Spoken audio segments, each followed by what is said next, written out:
Assalamualaikum warahmatullahi wabarakatuh. Alhamdulillah wassalatu wassalamu ala Rasulillah wa ala alihi wa sahbihi wa man walah wa ba'd.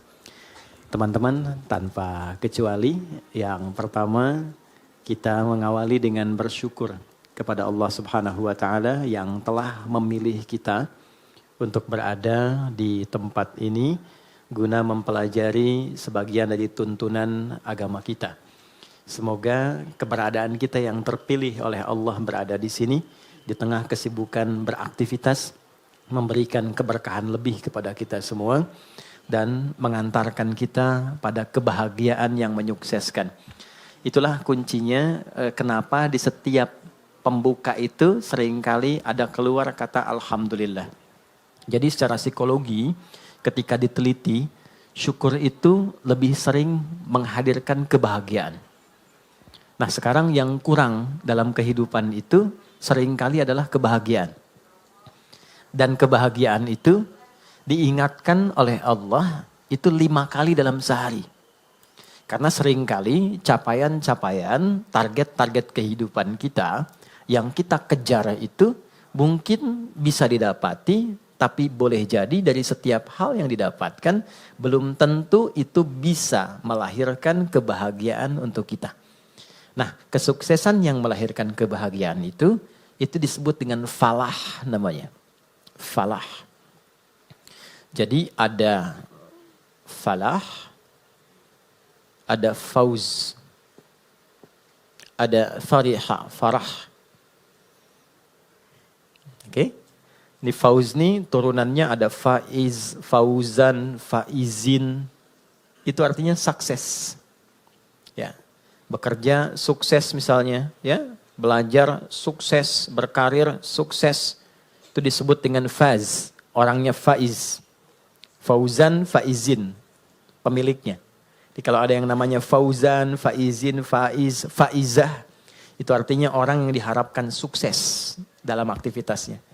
Tapi kesuksesan itu belum tentu melahirkan ketenangan, kebahagiaan. Tenang, bahagia. Jika ada orang yang dia merasakan ketenangan, kebahagiaan. Walaupun mungkin tidak sukses mencapai apa yang ia tempuh dalam karirnya. Dia punya bisnis, dia nggak sukses. Tapi perasaan bahagia aja, tenang aja gitu. Ya.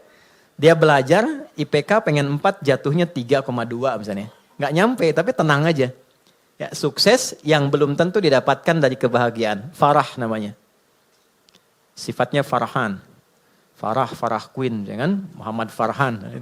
Dia orang yang diharapkan bahagia dalam hidupnya. Walaupun belum tentu sukses. Oke, pilih mana? Kaya tapi gelisah atau miskin tapi tenang?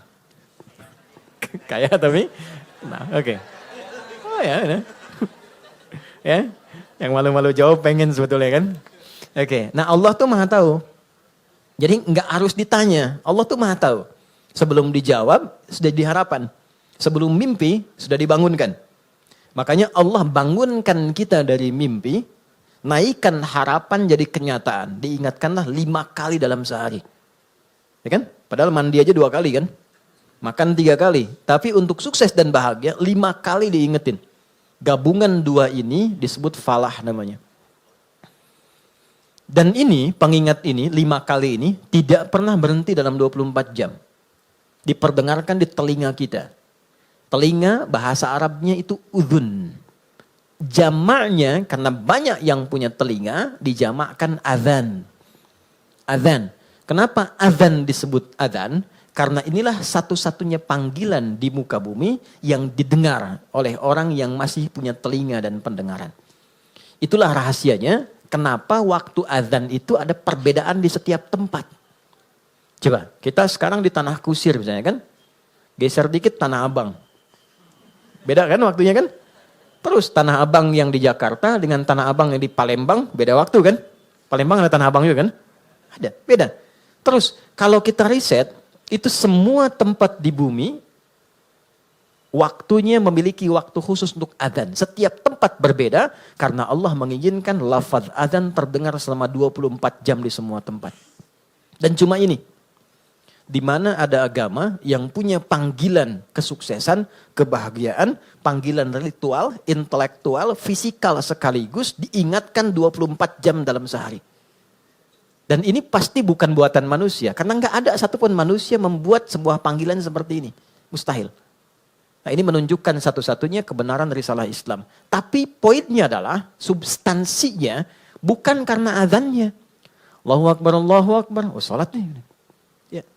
Poinnya bukan itunya. Sholat itu wasilahnya. Dari kata silah, terkoneksi dengan kuat. Yang tak terpisahkan. Kita kumpul sekarang, sifatnya disebut silah. Substansinya rahmat, kasih sayang, berbagi, ya.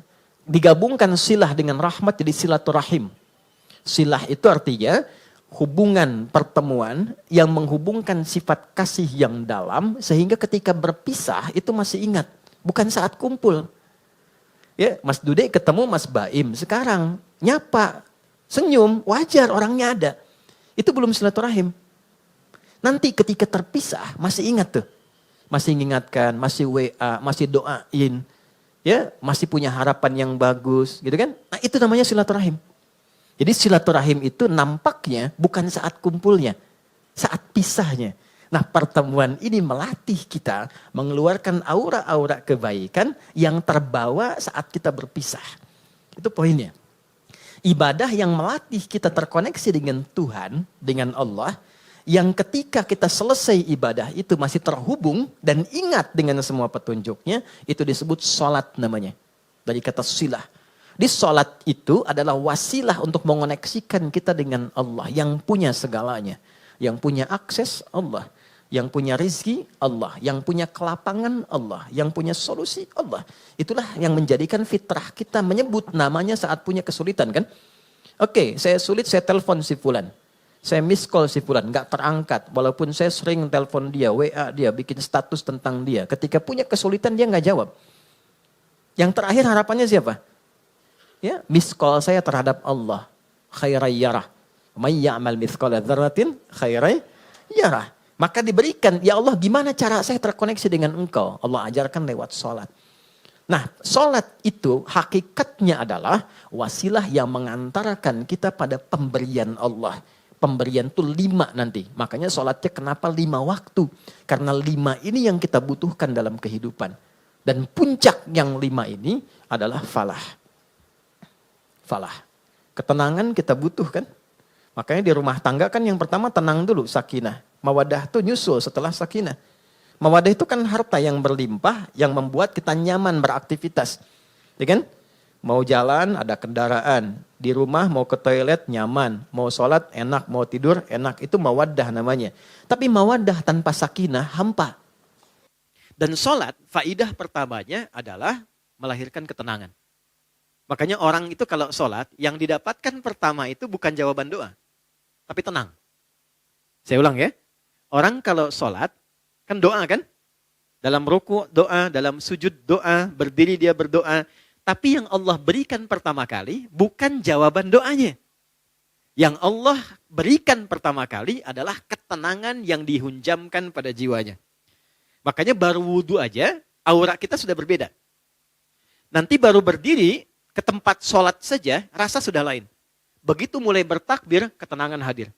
Walaupun kadarnya beda-beda, tapi kita tidak bisa tolak bahwa ada ketenangan berbeda yang kita rasakan gelombangnya saat sholat yang tidak dirasakan di tempat lain. Ya, makanya tempat sholatnya disebut musolla. Musolla itu tempat sholat. Tapi nggak pakai hak di ujungnya ya. Ya, musolla, gini, musolla, ini, ya, atau tulisnya musalla, begini. Ya, kalau pakai hak, musollah begini, tempat orang disolatkan. Oh, oke. Anda bikin di sini musollah, tempat disolatkan tuh. Ya. Oke, musolla, tempat sujudnya, di situ kita sujud, kalau diperluas namanya masjid.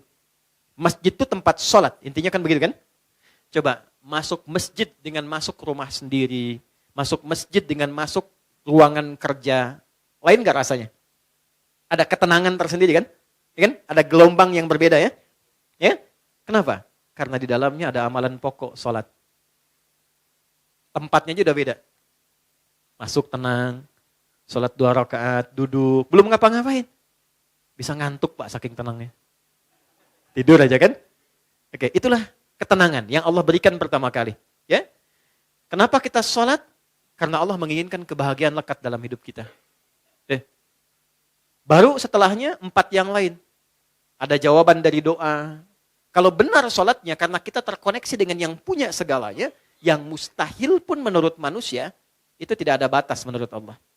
Ya, tidak ada batas menurut Allah. Banyak kisah viral dalam Al-Quran tentang permohonan yang dipanjatkan dalam sholat untuk mengabulkan persoalan-persoalan yang rumit menurut manusia. Contoh, Nabi Zakaria, pernah dengar ya? Baik ya, Nabi Zakaria, istrinya namanya Eliasobat. Dalam bahasa Latin disebut Elizabeth. Elizabeth itu nama genealogi ke atasnya Eliasobat, istrinya Nabi Zakaria. Adiknya dari Hannah. Hannah itu istrinya Imran. Imran dengan Hannah menikah, kemudian mengandung Hannah, Maryam. Dalam kandungan Imran meninggal. Nanti Hannah melahirkan Maryam, Maryam nanti Bunda Maria melahirkan Isa alaihissalam. Oke. Maryam punya tempat khusus untuk ibadah, diberi nama mihrab. Salatnya di situ. Salat di situ. Maka di dalam salat itu tempat menjadi berkah. Secara singkatnya Nabi Zakaria mencoba menunaikan salat di tempat itu. Dalam salatnya minta sama Allah berdoa. Doanya apa? Doa memohon supaya istrinya diberikan oleh Allah karunia bisa mengandung dan melahirkan keturunan. Maaf, vonisnya pada masa itu dipandang monofos dan mandul, tidak mungkin punya keturunan. Perhatikan, karena dalam sholat konektivitasnya pada Allah yang tidak punya batas dalam pemberian. Anda minta pada manusia punya keterbatasan. Maaf, pandangannya terbatas, semakin jauh tak terlihat. Pendengarannya terbatas, semakin frekuensinya tinggi atau paling rendah tidak terdengar. Akalnya pun terbatas. Maka jangan selalu semua hal harus rasional. Karena sepanjang punya sifat kemanusiaan pasti terbatas. Kenapa pendengaran terbatas, pandangan terbatas, akalnya nggak mau terbatas, itu yang salah. Oke, ketika semua terbatas, kita harus minta pada yang tidak punya batas. Tuhan, Allah. Makanya kalau mentok tuh pasti yang disebut Allah kan? Kalau mentok tuh pasti Allah. Kenapa? Karena kita sadar, fitrah kita menuntun, cuma ini yang tidak punya batas. Nah, Allah punya 90 sifat, 99 sifat pemberian. Allah punya 99 sifat pemberian disebut dengan Asmaul Husna. Quran surah 17 di ayat 110. 99 ini adalah nama khusus sesuai dengan kebutuhan kita. Jadi nggak harus semua dibaca. Butuh rizki, sebut ya Allah, ya Razak. Butuh ilmu, ya Allah, ya Alim. Punya masalah, pengen solusi, ya Allah, ya Al-Fattah. Pengen kesabaran ditambah, ya Allah, ya Sabar. 99. Qulid Allah, sebut namaku, kata Allah. Awid Ar-Rahman, kalau sedang dalam lukanya, sebut ya Rahman yang maha lembut, yang maha kasih. Engkau yang memilih aku jadi hambamu. Engkau yang mengasihiku. Ya Allah, dengan kelembutan dan kasihmu tuntaskan masalahku. Rahman. Ayyamma tad'u, tapi kalau engkau tahu, falahul asma'ul husna. Pilih nama sesuai kebutuhanmu. Maka Nabi Zakaria memilih satu nama Allah sesuai dengan sifat yang dibutuhkan. Wahab, pemberi tanpa batas. Karena orang mengatakan ada batasan, maka dipilih nama ini tanpa batas. Kalau meminta dengan nama, sebut ujungnya hab. Makanya sering kita minta, Rabbana hab lana min azwajina. Karena beliau khusus minta ya untuk dirinya, untuk istrinya, maka beliau katakan, Rabbi habli. Kan? Hunalika da'a Zakaria Rabbah, qala Rabbi habli min ladunka dzurriyyatan thayyibah, innaka sami'ud du'a. Itu ada di Ali Imran di ayat yang ke-38. Ya Allah, mereka mengatakan dan memvonis aku dan istriku tak mungkin punya keturunan. Maka dalam sholatku ini aku terkoneksi denganmu, aku minta padamu yang tidak punya batas dalam pemberian. Ini. Apa yang terjadi? Innaka sami'ud du'a. Ya Allah, engkau pasti dengar doaku. Perhatikan kalimatnya, dalam sekali. Nanti kalau berdoa, sisipkan rasa ini. Jadi Allah tuh sangat cepat menjawab pada doa-doa yang disifati dengan rasa yang dalam. Ya Allah, engkau pasti mendengar doaku. Kalau pada yang maha mendengar tidak terkabulkan juga, kepada siapa lagi aku mesti memohon?